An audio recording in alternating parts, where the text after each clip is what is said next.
Hello everyone, welcome back to our channel. आज के इस वीडियो में हम नर्व सिस्टम के बारे में समझेंगे जो आपके कॉम्पिटिटिव एग्जाम के लिए बहुत ही इम्पोर्टेंट है। इसमें हम एनाटॉमी, फिजियोलॉजी और हेल्थ एजुकेशन की बात करेंगे। वीडियो अच्छा लगे तो लाइक कीजिएगा, चैनल को सब्सक्राइब जरूर कीजिएगा। चलो स्टार्ट करते हैं अपना टॉपिक। सबसे पहले समझते हैं कि नर्व सिस्टम होता क्या है। देखो, नर्व सिस्टम एक कंट्रोल और कोऑर्डिनेशन सिस्टम है। ये बॉडी के डिफरेंट पार्ट से इंफॉर्मेशन लेता है और उसको प्रोसेस करके रिस्पॉन्स देता है। तो ये हमारा नर्व सिस्टम है जो क्या कर रहा है, रिस्पॉन्स कर रहा है। और कैसे कर रहा है कि जो भी हमारी बॉडी के डिफरेंट पार्ट्स है उनसे इंफॉर्मेशन लेके। अब बात करते हैं नर्व सिस्टम के फंक्शन की। तो इसके थ्री मेन फंक्शन होते हैं। पहला सेंसरी इनपुट, दूसरा इंटीग्रेशन, तीसरा मोटर आउटपुट। देखो, सेंसरी इनपुट में क्या होता है कि यहाँ पे वाया रिसेप्टर रिसेप्टर के थ्रू इंफॉर्मेशन रिसीव होती है। दूसरा फंक्शन है इंटीग्रेशन। इसमें क्या है, ब्रेन और स्पाइनल कॉर्ड के थ्रू प्रोसेस और इंटरप्रेटेड डाटा, मींस उसको समझना कि क्या मतलब जो इंफॉर्मेशन रिसीव हुई है वो क्या इंफॉर्मेशन रिसीव हुई है। उसके बाद मोटर आउटपुट। इसमें क्या होता है, जो हमारी मसल्स और ग्लैंड है ये क्या करती हैं, रिस्पॉन्स देती हैं। जैसे अगर सपोज आपको कोई चीज उठानी है, पिक करनी है, तो जैसी आपके सेंसरी ऑर्गन्स को क्या हुआ, इनपुट मिला कि आप कुछ उठाना चाहते हैं रिसेप्टर के थ्रू। अब वो जो इंफॉर्मेशन आपके रिसेप्टर के थ्रू आपके सेंसरी ऑर्गन में पहुंची, वहां पे वो इंट्रीगेट हुई। उसको समझना, हमारा ब्रेन उसको क्या करेगा, समझने की कोशिश करेगा कि क्या हो रहा है। और ये विद इन मिली सेकेंड हो रहा है, बहुत ही कम टाइम में हो रहा है। तभी तो आप कोई चीज सीधे उठा लेते हैं। पर ये काम किसके थ्रू हो रहा है, हमारे नर्व सिस्टम के थ्रू। कि जब हमारी कोई वाया रिसेप्टर इंफॉर्मेशन रिसीव हो रही है, उसके बाद हमारा ब्रेन उसको क्या करता है, प्रोसेस करता है, उसको समझता है और मोटर आउटपुट में रिस्पॉन्स देता है कि हाँ, हमको इस चीज को पे करनी है। तो यही हमारे नर्व सिस्टम के फंक्शन होता है। डिवीजन की बात करें तो नर्व सिस्टम टू पार्ट्स में डिवाइड किया जाता है। पहला है सेंट्रल नर्व सिस्टम जिसे हम सीएनएस कहते हैं, and second one is peripheral nerve system जिसे पीएनएस कहते हैं। देखो, CNS mean central nerve system में क्या होता है, ब्रेन और स्पाइनल कॉर्ड आते हैं, ठीक है। और ये हमारे बॉडी का मेन कंट्रोल सेंटर होता है। इसके बाद पेरिफेरल जो नर्व सिस्टम है, ये बॉडी के सारे नर्व्स आते हैं, जितने भी हमारी बॉडी में नर्व्स हैं वो सब हमारे पीएनएस में आते हैं। ये सीएनएस को बॉडी के डिफरेंट पार्ट से कनेक्ट करते हैं, क्योंकि तभी तो इंफॉर्मेशन हमारे ब्रेन और स्पाइनल कॉर्ड तक पहुंचेगी, तभी तो हमारा ब्रेन उसे प्रोसेस करके हमारा मोटर आउटपुट होगा, या हम जो भी काम करना चाहते हैं वो कर पाएंगे, ठीक है।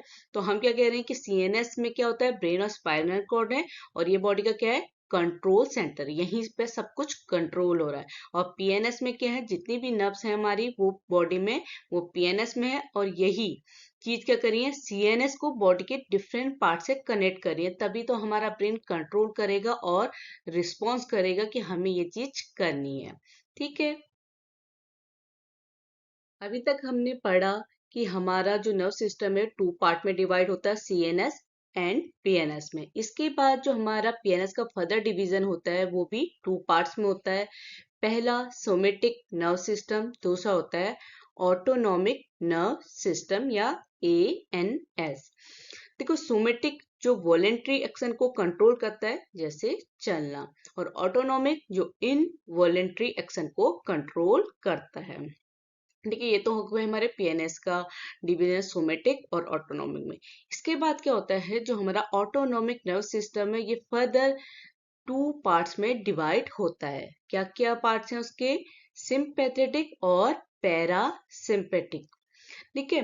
तो हमारे जो सिंपेटिक होता है ये फाइट या फाइट सिचुएशन में काम करता है, और पैरासिम्पेटिक रेस्ट और डाइजेस्ट कंडीशन में काम करता है, क्योंकि ये सब हमारे क्या है, नर्व सिस्टम के पार्ट हैं। ठीक है, हर एक पार्ट क्या कर रहा है, एक फंक्शन परफॉर्म कर रहा है, किस जगह पे क्या परफॉर्म। जैसे हम कह रहे हैं सोमेटिक नर्व सिस्टम किस में कर रहे हैं, कि जब आप वॉकिंग कर रहे हैं, राइटिंग कर रहे हैं, तो उस केस में आपका सोमेटिक नर्व सिस्टम वर्क कर रहा है। और ऑटोनॉमिक, जैसे आप फाइट कर रहे हैं या आप रेस्ट कर रहे हैं, तो इस कंडीशन में आपका ऑटोनॉमिक नर्व सिस्टम वर्क कर रहा है। ठीक है, और ये सब किसके डिवीजन है, पीएनएस के। जो हमारा पीएनएस होता है, पीएनएस क्या होता है, हमारा पेरिफेरल नर्व सिस्टम, जो कि जितनी भी नर्व्स है उनको सीएनएस से कनेक्ट करता है। तो इस तरीके से हमारी बॉडी में क्या होते हैं, काम होते हैं।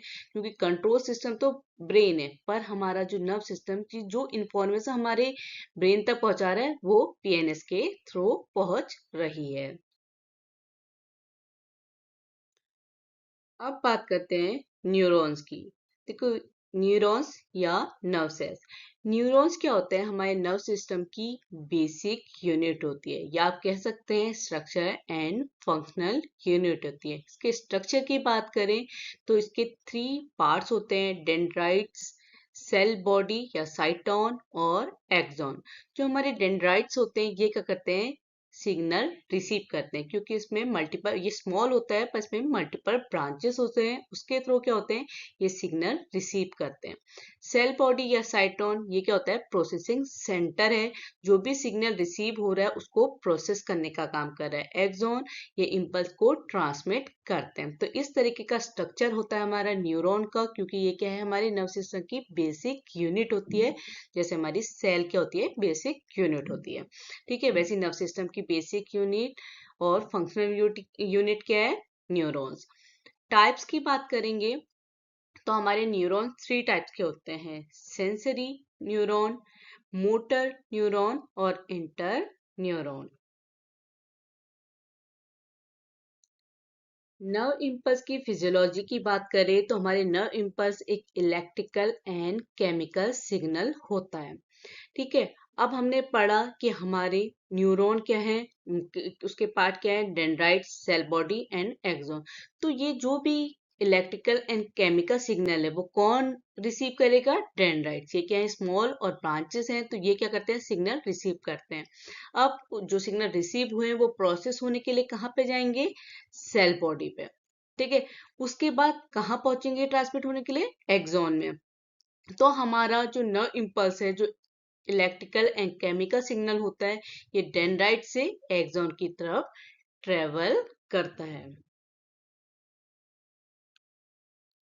अब समझते हैं ब्रेन के, जो हमारा सेंट्रल नर्व सिस्टम का मेन सेंटर है।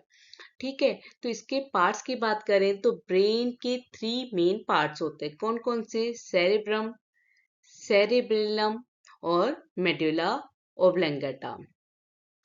देखो, हमारा जो सेरेब्रम होता है, ये सबसे बड़ा पार्ट होता है। ये थिंकिंग, मेमोरी और वॉलेंटरी एक्शन को कंट्रोल करता है। तो हमारे क्या क्या फंक्शन है सेरेब्रम के, thinking, memory, intelligence, voluntary action, जितने भी होते हैं, चलना, उठना, लिखना, बैठना, ये सब कौन कंट्रोल कर रहा है, सेरेब्रम। इसके बाद जो सेकंड पार्ट है वो है सेरेबेलम। देखो, सेरेबेलम क्या करता है, बैलेंस और कोऑर्डिनेशन को मेंटेन करता है। थर्ड पार्ट है मेडुला ओब्लंगेटा।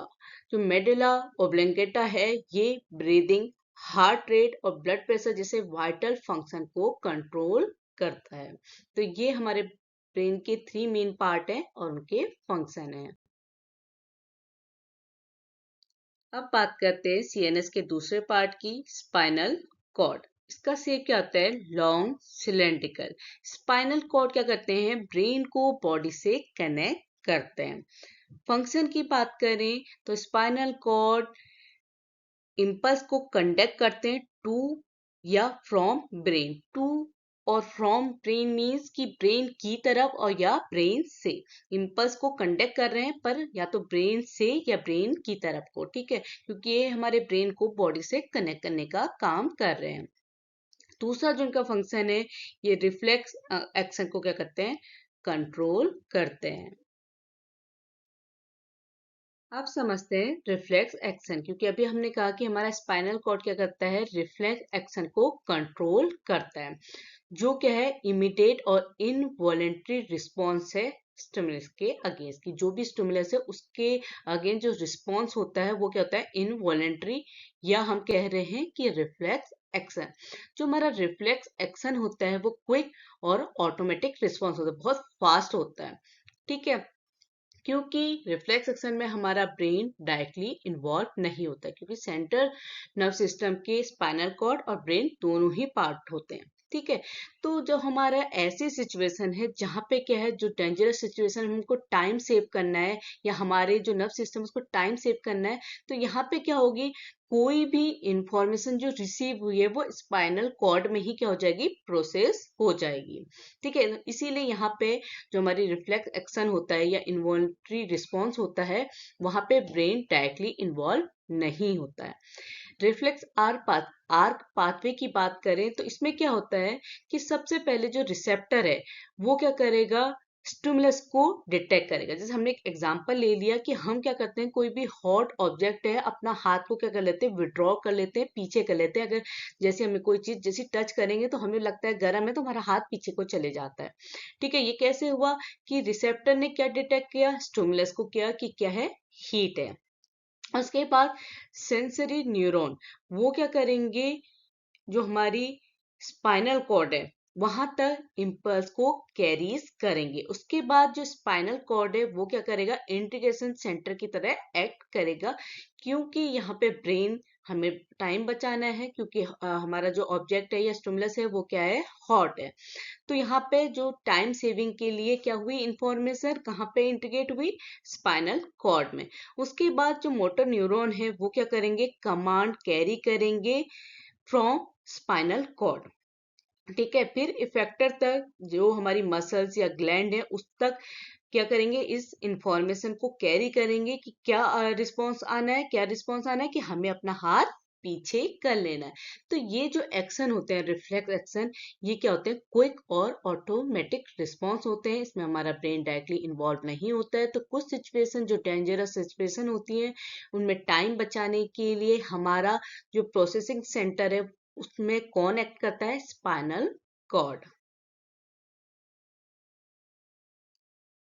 ह्यूमन बॉडी में 12 पेयर कार्नियल नर्व्स और 31 पेयर ऑफ स्पाइनल नर्व्स होते हैं। ठीक है, पेपर में याद रखिएगा कि कार्नियल नर्व्स कितनी होती है, 12 पेयर्स में, और स्पाइनल नर्व्स 31 पेयर्स में। इंपॉर्टेंट टर्म्स की बात करें, क्योंकि इतनी देर से हम स्टिमुलस, रिस्पॉन्स, रिसेप्टर, इफेक्टर सबकी बात कर रहे हैं, अगर हम समझें कि ये इंपॉर्टेंट टर्म्स का मतलब क्या है। देखो, स्टिमुलस क्या होता है, चेंज इन एनवायरनमेंट। जैसे अभी मैंने आपको एग्जांपल लिया कि क्या है आपका ऑब्जेक्ट, हीट है या हॉट है। ठीक है, तो वो एनवायरनमेंट में चेंज हुआ है, अब आपका वो स्टिमुलस हो गया। रिस्पॉन्स, जो भी आप रिस्पॉन्स के अगेंस्ट क्या कर रहे हैं, रिएक्शन दे रहे हैं। जो आपका गर्म चीज है उसके अगेंस्ट आपका जो रिस्पॉन्स है उसे क्या कहते हैं, जो भी आपका रिएक्शन है उसको रिस्पॉन्स कहते हैं। रिसेप्टर जो स्टिमुलस को डिटेक्ट करता है, स्टिमुलस मतलब कि क्या इन्वायरमेंट में चेंज हुआ है या क्या आपका ऑब्जेक्ट है वो क्या स्टिमुलस है, और रिसेप्टर क्या है, जो स्टिमुलस को डिटेक्ट करे। इफेक्टर जो रिस्पॉन्स करे, जो हमारी मसल्स और ग्लैंड है वही तो रिस्पॉन्स करेंगी ना, तो वो क्या होती है, हमारी इफेक्टर होती है। तो जितने भी टर्म हमने अभी तक अपने वीडियो में पढ़े या हमने समझे, उनका मतलब ये होता है स्टिमुलस, रिस्पॉन्स, रिसेप्टर और इफेक्टर। ठीक है, समझ गए। स्टिमुलस क्या है, जो भी एनवायरनमेंट में चेंज है। रिस्पॉन्स, जो भी हम स्टिमुलस, जो भी रिएक्शन कर रहे हैं टू स्टिमुलस। और रिसेप्टर क्या है, डिटेक्ट स्टिमुलस, जो एनवायरनमेंट में चेंज हो रहा है उसे डिटेक्ट करना। इफेक्टर, जो भी हमारी मसल्स या ग्लैंड रिस्पॉन्ड कर रही है उसे इफेक्टर कहते हैं। अगर हेल्थ एजुकेशन की बात करें कि कैसे हम अपने नर्व सिस्टम की केयर करें, तो जो हमारी हेल्दी प्रैक्टिस होनी चाहिए वो क्या है, बैलेंस डाइट। ठीक है, बैलेंस डाइट मीन्स कि हमारे खाने में विटामिन बी, ओमेगा 3 ये होना चाहिए। दूसरा, प्रॉपर स्लीप। अगर हम 7 to 8 आवर्स सोए प्रॉपरली तो हमारा जो नर्व सिस्टम है वो क्या होगा, हेल्दी रहेगा। रेगुलर एक्सरसाइज, ठीक है, क्योंकि हमने पढ़ा ना कि सेरेबेलम क्या करता है, बैलेंस और कोऑर्डिनेशन में हेल्प करता है। आप रेगुलरली एक्सरसाइज करेंगे तो इसमें क्या होगा, हमारे नर्व सिस्टम को हेल्प मिलेगी। स्ट्रेस मैनेजमेंट, जो भी योगा या मेडिटेशन के थ्रू आप क्या कर सकते हैं, अपने स्ट्रेस को मैनेज कर सकते हैं, और ये हेल्दी प्रैक्टिस आपके नर्वस सिस्टम को भी क्या करेगी, हेल्दी रखेगी। अगर हम बात करें कि क्या क्या चीजें हमें अवॉइड करनी चाहिए, ठीक है, अपने नर्वस सिस्टम को हेल्दी रखने के लिए, तो अल्कोहल और ड्रग्स, ठीक है, एक्सेस स्क्रीन टाइम, जो बहुत सारा हम मोबाइल देख रहे हैं, क्योंकि इन सब में काम क्या कर रहा है, हमारा ब्रेन कर रहा है, और ब्रेन हमारे नर्व सिस्टम का कंट्रोल सिस्टम है, वही अच्छे से कंट्रोल नहीं कर पाएगा तो कोई भी आपकी बॉडी जो है का फंक्शन क्या है वो बिगड़ जाएगा, सही से जो फंक्शन है वो प्रॉपरली वर्क नहीं कर पाएगा। तो जो स्क्रीन टाइम है उसको भी क्या करना चाहिए, कम करना चाहिए, अवॉइड करना चाहिए। हेड इंजरी, अगर हेड इंजरी होती है तो उससे भी हमारा नर्व सिस्टम क्या होता है, अफेक्टेड होता है। कॉमन डिसऑर्डर की बात करें बेसिक अवेयरनेस के लिए, तो हमारे जो पहला डिसऑर्डर है वह है एपिलेप्सी, आपने सुना होगा मिर्गी, ठीक है। इसमें क्या होता है कि हमारे जो ब्रेन में इलेक्ट्रिकल एक्टिविटी है का क्या हो जाता है, सडन बस होने की वजह से क्या होती है, एपिलेप्सी हो जाती है। पार्किंसन डिजीज में क्या होता है कि मोस्टली तब नोटेबल होती है जब ये किसके साथ एसोसिएट हो जाती है, ट्यूमर्स, ट्यूमर्स मीन सेकिंग होना, इसमें इसके साथ साथ स्टिफनेस और वॉकिंग एंड कोऑर्डिनेशन में क्या होती है, डिफिकल्टी फेस करते हैं। एल्जाइमर डिसीज में क्या होता है, मेमोरी लॉस होता है। स्ट्रोक में क्या होता है, जब हमारे ब्रेन के पार्ट में ब्लड की सप्लाई क्या हो जाती है, इंटरप्ट हो जाती है, या तो क्या हुआ है, ब्लॉकेज हो गया हमारे ब्लड वेसल में, या जो ब्लड वेसल है उसमें बर्स्ट हो गया, तो इस वजह से हमारे ब्रेन में ब्लड नहीं पहुंच जाता है, ब्लड सप्लाई क्या हो जाती है, इंटरप्ट हो जाती है, इसकी वजह से स्ट्रोक होता है। अगर आपको वीडियो हेल्पफुल लगा हो तो प्लीज लाइक कीजिएगा, चैनल को सब्सक्राइब जरूर कीजिएगा, और आपको किसी भी टॉपिक पे वीडियो चाहिए तो आप कमेंट बॉक्स में लिख के बता सकते हैं। आज के लिए इतना ही, थैंक यू।